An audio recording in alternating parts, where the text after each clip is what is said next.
You're talking with another person about something and at some point you want to express your opinion, your point of view on the topic. How would you do that in Italian? How can you express your opinion in Italian? Ciao, mi chiamo Susanna and I teach Italian online since 2014.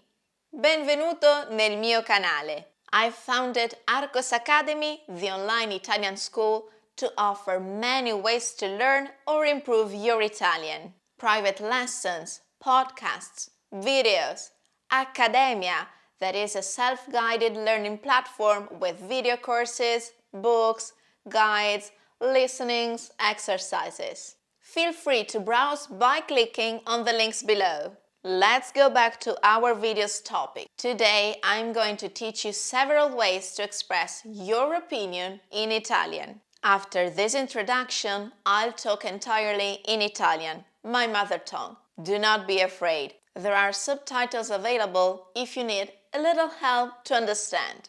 Cominciamo!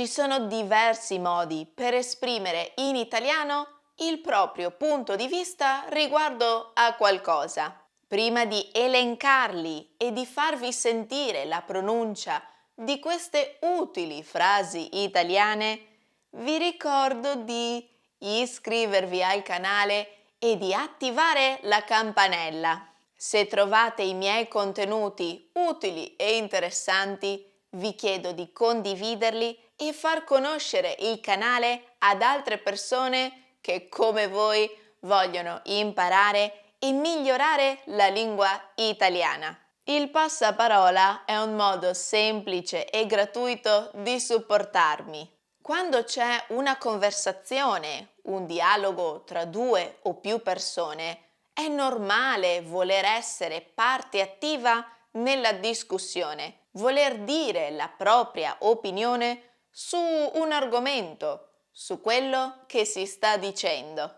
Quelli che vi elencherò tra poco sono tutti modi intercambiabili per esprimere il vostro punto di vista oppure il punto di vista di altre persone. Tutte le frasi che vedremo possono essere usate sia in un contesto formale sia in un contesto informale. Secondo me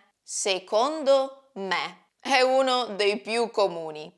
Puoi cambiare il punto di vista dell'opinione sostituendo il pronome complemento. Secondo me, secondo te, secondo lui, oppure aggiungendo un sostantivo o un nome proprio. Secondo me hai sbagliato a rispondere in quel modo. Secondo gli storici, questa scoperta cambia la data di inizio delle invasioni barbariche in Italia.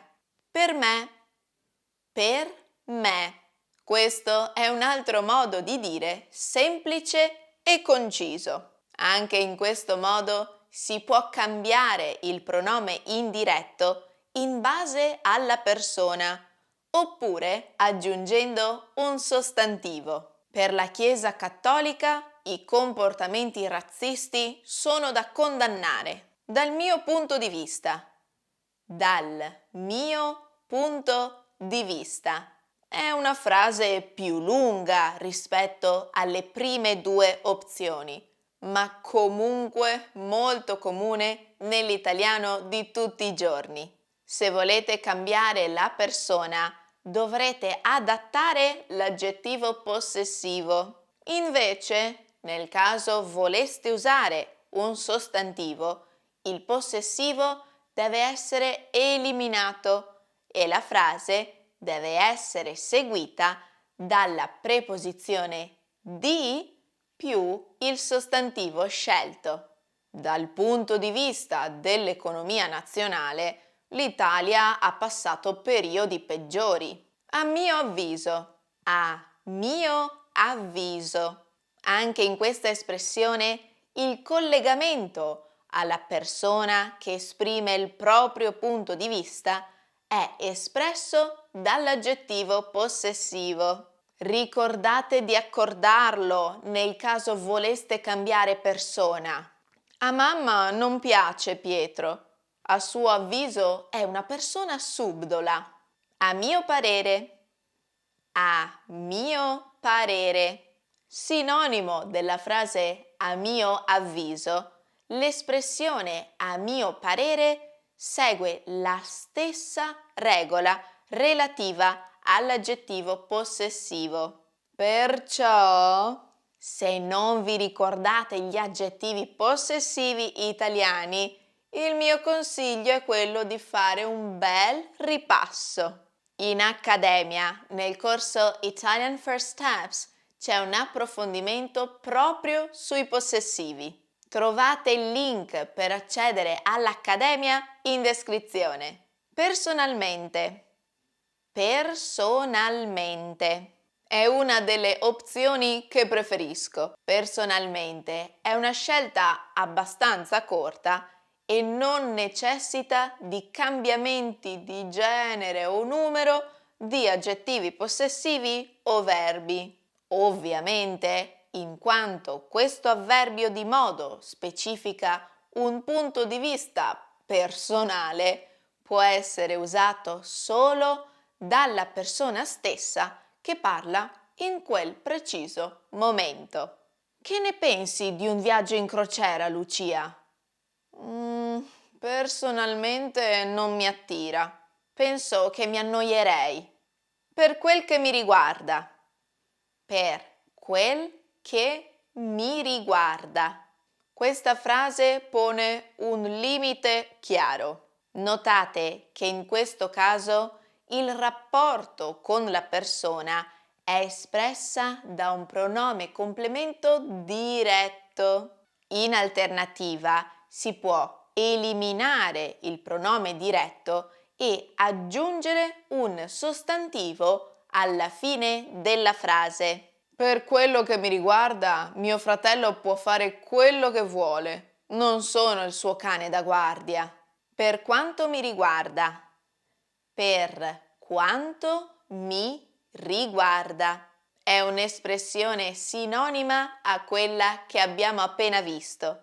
Possiamo usarle negli stessi contesti. Per quanto riguarda il compito in classe, vi darò altre informazioni domani. Credo che.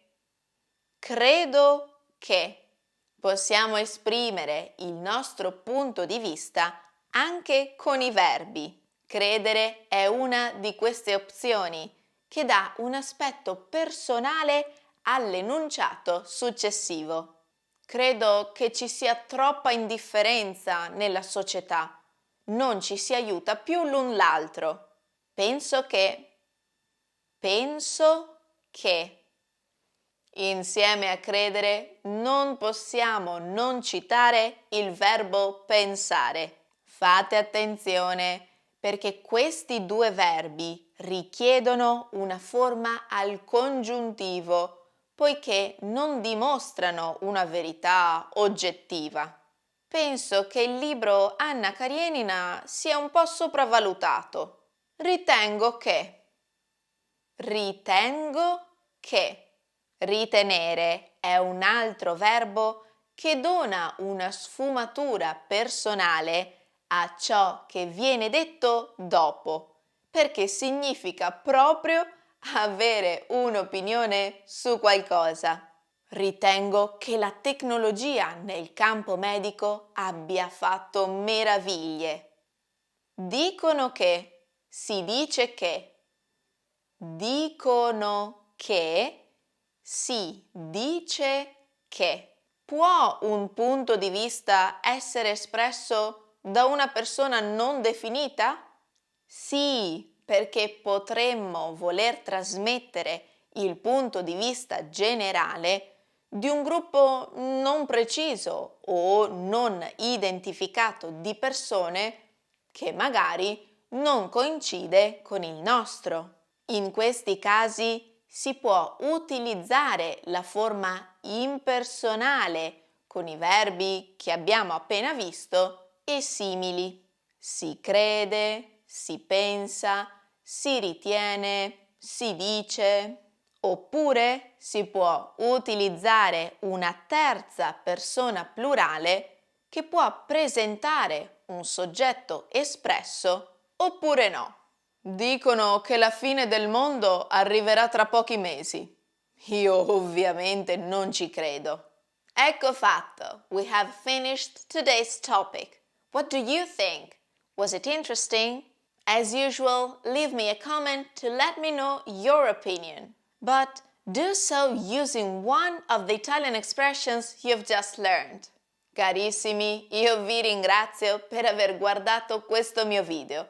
Vi saluto e vi do appuntamento, come sempre, al prossimo video. Ciao!